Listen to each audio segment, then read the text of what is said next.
SBI gold loan பற்றி தான் இந்த வீடியோ ஃபுல்லாக பார்க்க போகிறோம். எஸ்பிஐ கோல்டு லோனில் பார்த்தீங்கன்னா நீங்கள் எவ்வளோ நகைக்கு எவ்வளோ கோல்டு லோன் தருவாங்க, எவ்வளோ இன்ட்ரெஸ்ட் வந்து எப்படி வந்து கால்குலேட் பண்ணுறது, ஸோ இதை பற்றி தான் இந்த வீடியோ ஃபுல்லாக பார்க்க போகிறோம். இப்போதைக்கு எஸ்பிஐ கோல்டு லோனில் பார்த்தீங்கன்னா எவ்வளோ இன்ட்ரெஸ்ட் தராங்க பார்த்தீங்கன்னா 9.7 இன்ட்ரெஸ்ட் தராங்க. ஓகேங்களா, ஸோ இது எஸ்பிஐ வெப்சைட் தான்.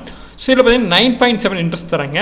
ஸோ இதில் பார்த்தீங்கன்னா என்னென்ன மெத்தடில் வந்து கோல்டு லோன் தராங்கன்னு பார்த்தீங்கன்னா 3 மெத்தட். அதாவது பார்த்தீங்கன்னா 3 மெத்தடில் கோல்டு தராங்க. அதாவது பார்த்தீங்கன்னா 3 மாதத்து நீங்கள் நகை வச்சு திருப்பிக்கலாம், 6 மாதத்தில் வச்சு திருப்பிக்கலாம், 12 வருஷம், 1 வருஷம், அதாவது 12 மாதம், 1 வருஷம் வச்சு நீங்கள் நகை திருப்பி 3 மெத்தடில் நீங்கள் வந்து கோல்டு லோன் வாங்கலாம். ஸோ இப்போதைக்கு நம்ம கால்குலேஷன் போடலாம், எப்படி வந்து கோல்டு லோன் தருவாங்க, அது எப்படி வந்து கால்குலேட் பண்ணுறதுன்னு பார்க்கலாம். ஸோ உதாரணத்துக்கு கோல்டு லோனில் பார்த்தீங்கன்னா ஒரு 40 கிராம் கோல்டு செயின் வந்து நான் வைக்கிறேன்னு பார்த்தீங்கன்னா இதில் வந்து சில வந்து கழிப்பாங்க. அதாவது பார்த்தீங்கன்னா கோல்டில் வந்து கேடிஎம் முத்திரை, அதாவது தூய்மைத்தன்மை, தங்கத்தோட தூய்மைத்தன்மைக்கு குறிக்கக்கூடிய ஒரு முத்திரை தான் கேடிஎம். ஸோ இந்த கேடிஎம் முத்திரை இல்லை அப்படின்னு பட்சத்தில் உங்களுக்கு வந்து இந்த அப்ரைசர் அவர் வந்து நகை அளவிட்டால் பார்த்தீங்கன்னா அந்த கல்லில் வச்சு உரைச்சி பார்ப்பாங்க. ஸோ உரைக்கும் போது உங்களுக்கு வந்து கொஞ்சம் லாசஸ் ஆகும். ஸோ எப்பயுமே கோல்டு லோன் வைக்கும் போது இந்த கேடிஎம்ஸ் அக்மார்க் முத்திரை இருக்கிற செயின் நகை இது மாதிரி வந்து கோல்டு லோன் வைங்க. இல்லாத பட்சத்தில் அவங்க வந்து உரசி பார்க்கும்போது பார்த்தீங்கன்னா நமக்கு கொஞ்சம் லாசஸ் ஆகும். அதே மாதிரி நகையில் வந்து கல், அதாவது பார்த்தீங்கன்னா ஸ்டோன் வச்ச கல் நகையாக இருந்தால் அதுக்கு வந்து கண்டிப்பாக கழிப்பாங்க. ஓகேங்களா, ஸோ அதை வந்து நல்லா நிறைய ஸ்டோன் தான் நிறைய கழிப்பட வரும். அதனால் gold loan SBI gold loan விற்கும்போது பார்த்தீங்கன்னா உங்களுக்கு வந்து நகையில் வந்து அதிகமாக கல் இல்லாத நகையை வைங்க, அதே மாதிரி அக்மார்க் முத்திரை இருக்கிற நகையை வைங்க. அப்போ தான் பார்த்தீங்கன்னா உங்களுக்கு ஃபுல்லாக பேமெண்ட் வந்து வரும். ஓகேங்களா, ஸோ நீங்கள் நகை இது மாதிரி வைக்கும்போது பார்த்தீங்கன்னா கண்டிப்பாக பார்த்தீங்கன்னா 1 கிராம் 2 கிராம் வந்து கழிப்பாங்க.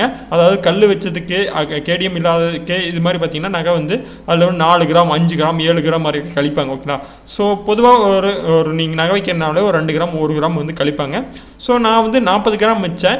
40 கிராமில் பார்த்தீங்கன்னா 4 கிராம் கழிச்சிட்டாங்க, எனக்கு வந்து 36 கிராம் தான் இருக்குது. ஓகேங்களா, ஸோ இப்போதைக்கு கரண்ட் வேலையில் பார்த்தீங்கன்னா கோல்டு ப்ரைஸ் வந்து 52,000 விற்கிது. ஸோ எல்லா பேங்க்லேயும் பார்த்தீங்கன்னா எஸ்பிஐயில் பார்த்தீங்கன்னா கோல்டோட மதிப்பில் 75% அல்லது 65% பார்த்தீங்கன்னா உங்களுக்கு வந்து கோல்டு லோனாக தருவாங்க. ஓகேங்களா, ஸோ எல்லா பேங்க்லையும் 75 தருவாங்க. ஒவ்வொரு பேங்கை பொறுத்து பார்த்தீங்கன்னா இதை வந்து மாறும். ஒவ்வொரு பேங்கில் 70% தருவாங்க, இல்லை 75% தருவாங்க அப்படின்னு கொடுப்பாங்க. ஸோ இப்போதைக்கு நமக்கு வந்து 52,000 விற்கிது ஒரு பவுனு. ஓகேங்களா, ஸோ ஒரு பவுன் அப்படிங்கிறது பார்த்தீங்கன்னா 8 கிராம். ஓகேங்களா, ஸோ எப்பயுமே கிராம் கணக்கில் தான் லோன் தருவாங்க. ஸோ 52,000 ஒரு பவுனு. ஸோ 8 கிராம் இதை வகுத்து போட்டிங்கன்னா ஒரு கிராமுக்கு எவ்வளோ வேல்யூன்னு வந்துடும். இப்போ பார்த்தீங்கன்னா ஒரு கிராமுக்கு பார்த்தீங்கன்னா 6,500 தராங்க. ஸோ இந்த 6,500 65%, அதாவது 75% வந்து நமக்கு லோனாக தருவாங்க. ஸோ மல்டிப்ளை 75% போட்டிங்க அப்படின்னா 4,875 ரூபா பார்த்தீங்கன்னா எனக்கு வந்து லோனாக தருவாங்க. அதாவது நான் வைக்கிற நகையில் 75% அந்த அன்றைக்கி மார்க்கெட் ப்ளேஸில் அந்த நகையோட 75% பார்த்தீங்கன்னா எனக்கு வந்து லோனாக தருவாங்க. அப்படி பார்த்தீங்க அப்படின்னா ஒரு பவுன் பார்த்தீங்கன்னா 6,500 அதில் வந்து 75% பார்த்தீங்கன்னா 4,875 ரூபா எனக்கு வந்து லோனாக தருவாங்க. ஓகேங்களா, ஸோ நம்ம வந்து ரவுண்டாக பார்த்தீங்கன்னா 4,800 வச்சுக்கலாம். இதில் வந்து எனக்கு வந்து 36 கிராம் இருக்குது. ஓகேங்களா, ஸோ 36 கிராம் இருக்குது. ஸோ 36 கிராம் மல்டிப்ளை பண்ணிங்க அப்படின்னா எனக்கு வந்து 1,72,800 பார்த்தீங்கன்னா எனக்கு வந்து லோன் அமௌண்ட்டாக வரும். 1,72,000 எனக்கு வந்து அக்கௌண்ட்டில் வந்து கிரெடிட் ஆகும். இப்படி தான் நாம் வந்து கோல்டு லோன் வந்து எஸ்பிஐயில் வந்து கால்குலேட் பண்ணுறது. ஓகேங்களா, ஸோ ஒவ்வொரு பேங்காக அது மாறும். ஓகேங்களா, பர்சன்டேஜ் வந்து மாறும். 75 தருவாங்க, 65 தருவாங்க. ஸோ மோஸ்ட்லி பார்த்தீங்கன்னா அன்றைக்கி மார்க்கெட் ப்ரைஸ்லேருந்து 75% உங்களுக்கு லோனாக தருவாங்க. ஓகேங்களா, ஸோ ப்ளஸ் அப்ரைசல் ஃபீஸுன்னு சொல்லி தனியாக வாங்குவோம். அப்ரைசல் அப்படின்னா நகை மதிப்பீட்டாளர்னு சொல்லி அவர் வந்து 500 ஃபீஸ் வந்து வாங்குவார். ஸோ ஓகேங்களா, ஸோ -500.